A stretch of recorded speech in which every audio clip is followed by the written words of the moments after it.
नमस्कार साथियों, आप सभी का स्वागत है प्रेरणा स्टडी पॉइंट पर। साथियों, लेकर आया हूँ आपके लिए एक बेहतरीन टॉपिक हिंदी भाषा का विकास क्रम की वीडियो में मैं बात करूँगा, जो कि आगामी जो बीएड एंट्रेंस परीक्षा होनी है कुमाऊं विश्वविद्यालय की, उसके लिए भी इम्पोर्टेंट होने वाली है। साथ ही साथ जिन भी कॉम्पिटिटिव एग्जाम में हिंदी भाषा से संबंधित प्रश्न पूछे जाते हैं, उन सभी एग्जामों के लिए ये इम्पोर्टेंट होने वाली है। तो आप अंत तक बने रहें वीडियो में। बात करते हैं हिंदी भाषा के विकास क्रम में। सबसे पहले जो भाषा के रूप होते थे, वो भाषा जो होती है 3 प्रकार से बोली जाती है। एक होती है आपकी मौखिक भाषा। मौखिक भाषा का मतलब क्या हुआ? मौखिक रूप से या बोलकर अपना विचार प्रकट करना। जब हम जनरली जो बोलते हैं, जैसे मैं आपको अभी बता रहा हूँ, मौखिक रूप से ये मेरी मौखिक भाषा होगी, और साथ ही साथ मैंने यहाँ पर जो लिखा है ये मेरी क्या होगी? लिखित भाषा होगी। अर्थात अक्षरों या चिन्हों से विचार प्रकट करना क्या होता है? आपका लिखित भाषा होती है। और बात करें अगर सांकेतिक भाषा की, अर्थात संकेतों के आधार पर जब हम किसी चीज़ का पता चलता है, जो साइन होते हैं, उसे बोलते हैं सांकेतिक भाषा। तो ये भाषा के रूप हो गए: मौखिक भाषा, लिखित भाषा और सांकेतिक भाषा। अब बात करते हैं वर्ण क्या होते हैं।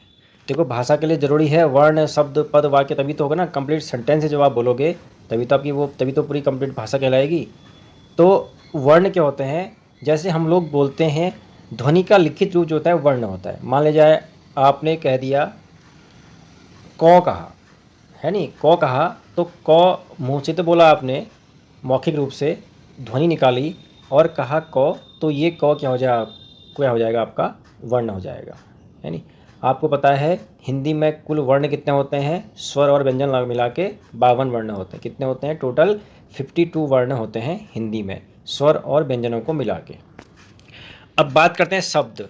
शब्द क्या होते हैं? वर्णों का सार्थक क्रम जिसका निश्चित अर्थ होता है नहीं।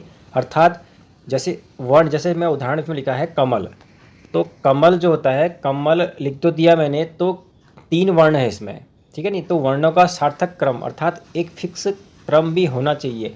मैं म ल क ऐसे करके लिख दूंगा तो ये गलत हो जाएगा। तो जैसे आप लोग कमल कह रहे हैं, तो किसी के नाम का इसमें बोध भी हो रहा है, कोई एक फूल भी है कमल, तो ये क्या हो जाएगा? वर्णों का सार्थक क्रम होता है। और ये 3 वर्ण मिलकर क्या बन गए? एक शब्द बन गए। जैसे नयन है, तो नयन भी क्या बन गया? एक शब्द बन गया। अब बात करते हैं पद की। पद क्या होते हैं? हिंदी शब्द वाक्य में प्रयुक्त होता है नहीं। कोई वाक्य है, यही वाक्य पद कहलाता है।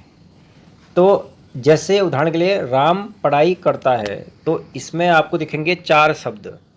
राम पढ़ाई करता है, ठीक है नहीं। तो राम पढ़ाई करता है, तो इसमें जो राम है, पढ़ाई है और करता है, ये क्या हो जाएंगे? इसमें पद हो जाएंगे। इन्हें क्या कहा जाता है? पद कहा जाता है। तो 3 पद इसमें हैं। अब बात करते हैं वाक्य की। तो वाक्य आपको पता है 2 या 2 से अधिक शब्दों के सार्थक समूह को वाक्य कहते हैं। जैसे कि कंप्लीट एक वाक्य हो गया, राम पढ़ाई करता है नहीं। तो 2 या 2 से अधिक शब्द जब मिलते हैं, उसका एक सार्थक समूह, मतलब एक उसका अर्थ होना जरूरी है, तो वो क्या कहलाते हैं? आपके वाक्य कहलाते हैं, ठीक है ना। तो इनका जो सही क्रम है, सबसे पहले ध्वनि, ध्वनि के बाद फिर वर्ण, वर्ण के बाद फिर शब्द बनता है, शब्द के बाद फिर पद बनता है, पद के बाद फिर वाक्य बनता है।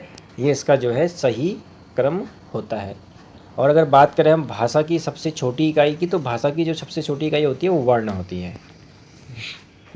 अब बात करते हैं हिंदी भाषा का जो विकास हुआ था, वो आपका 1000 ईस्वी के आसपास माना जाता है।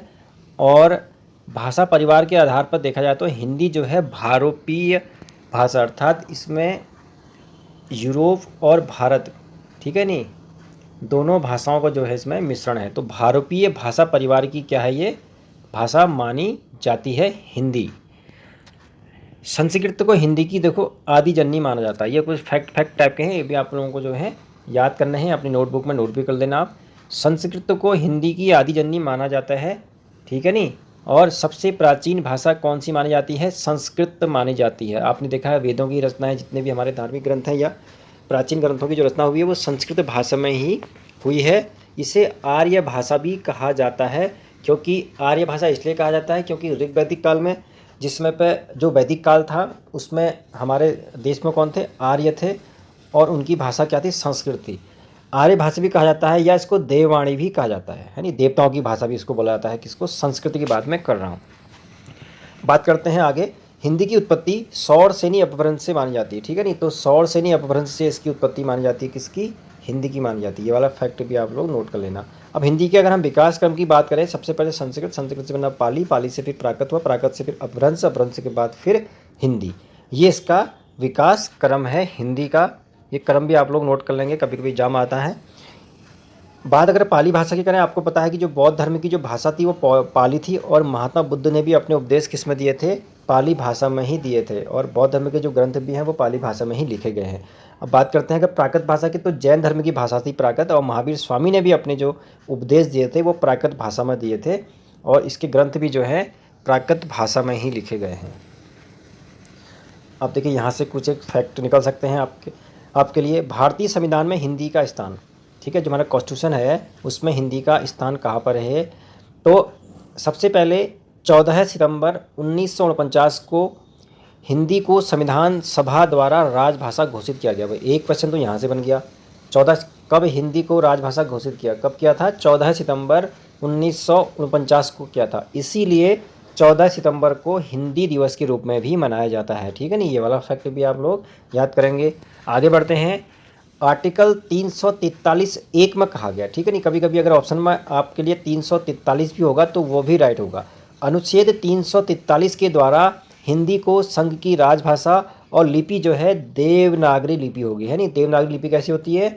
बाएं से दाएं को लिखी जाती है। जैसे हम हिंदी लिखते हैं, जो लिपि होती है, लिपि मतलब चिन्ह, लिपि का मतलब क्या होता है? चिन्हों से मतलब हुआ, है नहीं।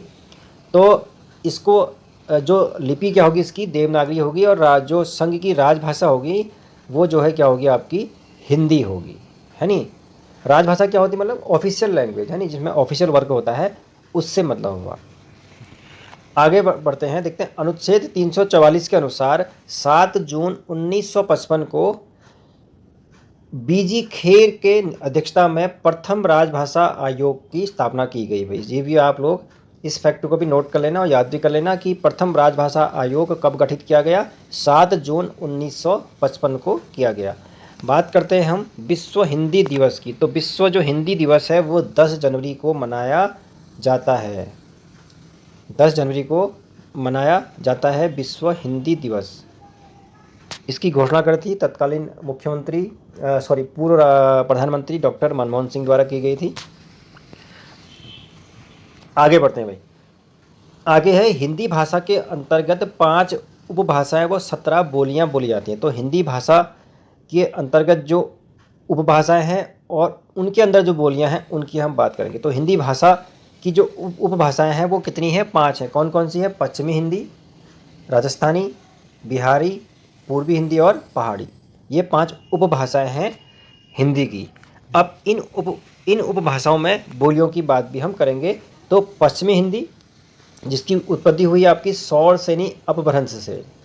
सौरसेनी अपभ्रंश से पश्चिमी हिंदी की उत्पत्ति हुई है।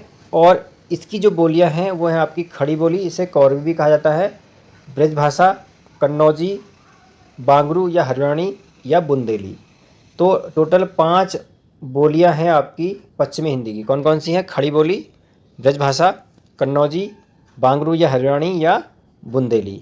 बात करते हैं हम, अगला नेक्स्ट है पूर्वी हिंदी। तो पूर्वी हिंदी की जो उत्पत्ति हुई है वो अर्ध मागधी अपभ्रंश से हुई है। यहाँ से भी क्वेश्चन बनते हैं। और इसकी जो बोलियां हैं वो अवधी, बघेली और छत्तीसगढ़ है। आगे देखते हैं बिहारी। इसकी उत्पत्ति मागधी अपभ्रंश से हुई है और इसकी बोलियां हैं वो है मगही, मैथिली और भोजपुरी जो है इसकी बोलियां हैं। आगे देखते हैं राजस्थानी। तो राजस्थानी जो हिंदी है उसकी उत्पत्ति हुई है सौरसेनी अपभ्रंश से। और इसकी जो उपबोलियां हैं वो मारवाड़ी, मेवाती, जयपुरी, इससे हड़ौती भी कहा जाता है, और मालवी। ये इसकी बोलियां हैं। बात करते हैं पहाड़ी हिंदी की। तो पहाड़ी जो है सौरसेनी अपभ्रंश से बनी है पहाड़ी हिंदी। और पहाड़ी हिंदी के अंतर्गत जो है गढ़वाली और कुमाऊनी आती है। जो गढ़वाल क्षेत्र में बोली जाती है गढ़वाली, ये बोलियां हैं। अब बात करते हैं हिंदी की प्रमुख बोलियों का नामकरण। खड़ी बोली जो है, खड़ी बोली इसे कहा गया है, जो पश्चिमी हिंदी की पहली बोली है। एक विद्वान थे धीरेन्द्र वर्मा ने इसे जो है खड़ी बोली कहा है। और खड़ी बोली को जो कौरवी किसने कहा है? वो सांकृत्यायन ने कहा है, ये बात भी याद करना, परीक्षा में कई बार पूछा भी गया है कि खड़ी बोली को जो है कौरवी किसने कहा था।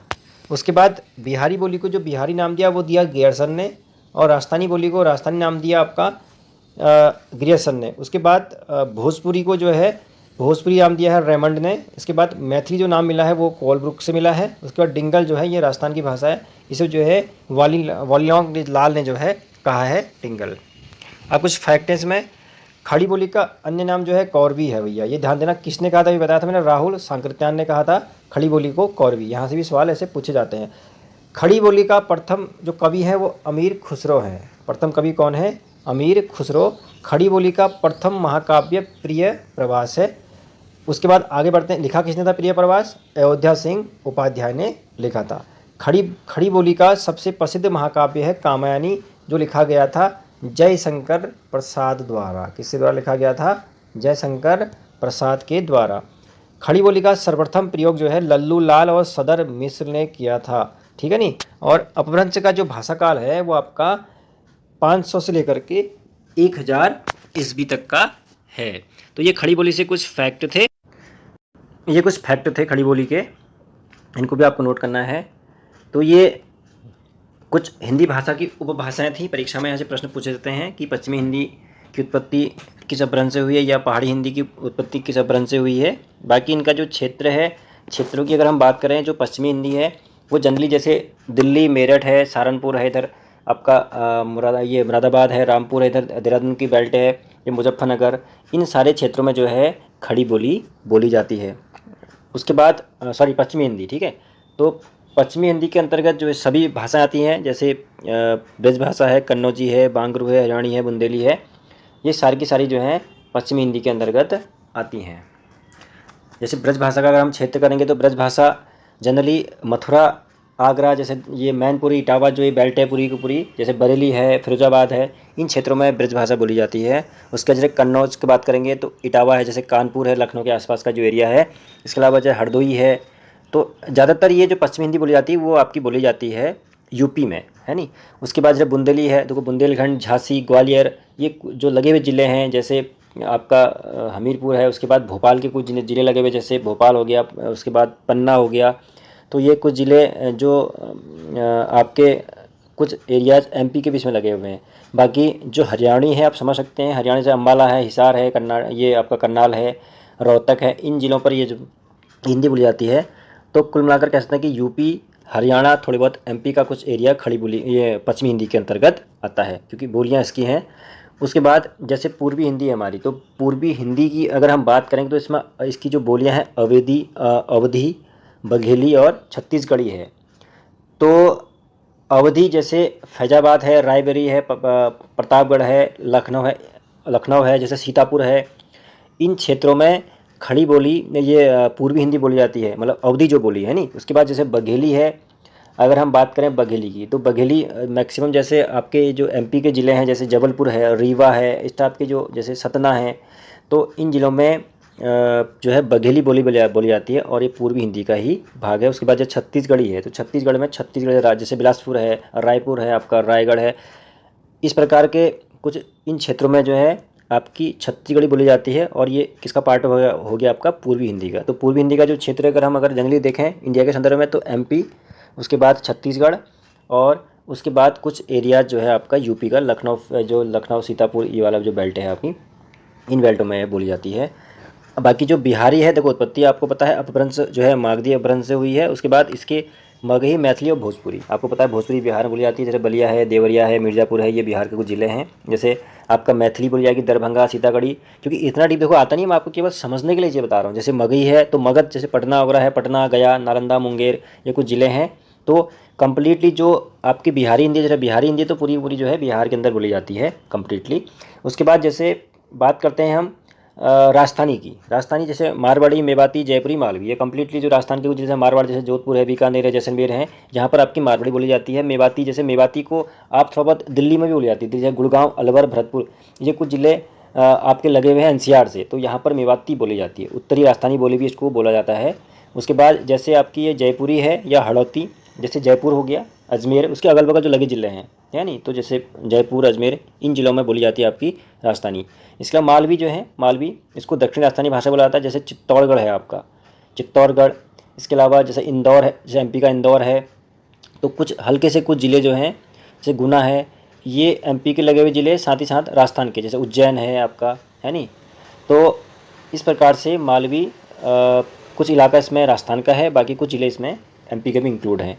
पहाड़ी आपको पता ही है, पहाड़ी देखो गढ़वाली और कुमाऊनी, गढ़वाली की तरफ जो है देहरादून, चमोली, उत्तरकाशी, ये सारे ज़िले आपके यहाँ बोली जाती है गढ़वाली। कुमाऊनी, कुमाऊँ की तरफ क्षेत्र में नैनीताल, अल्मोड़ा, बागेश्वर, पिथौरागढ़, ये सारे के सारे कुमाऊँ के हमारे ज़िले हो गए। तो ये इसका डिवाइडेशन है बोलियों का।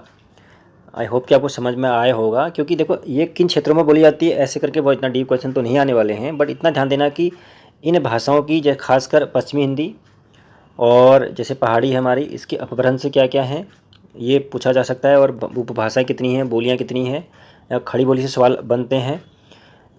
देखो अब भाषा और बोली में क्या अंतर होता है, ये बात भी आपको समझना। बात तो बहुत ऐसे भाषा और बोली की कर रहे हैं, लेकिन भाषा और बोली में डिफरेंट क्या होता है ये भी आपको समझना होता है।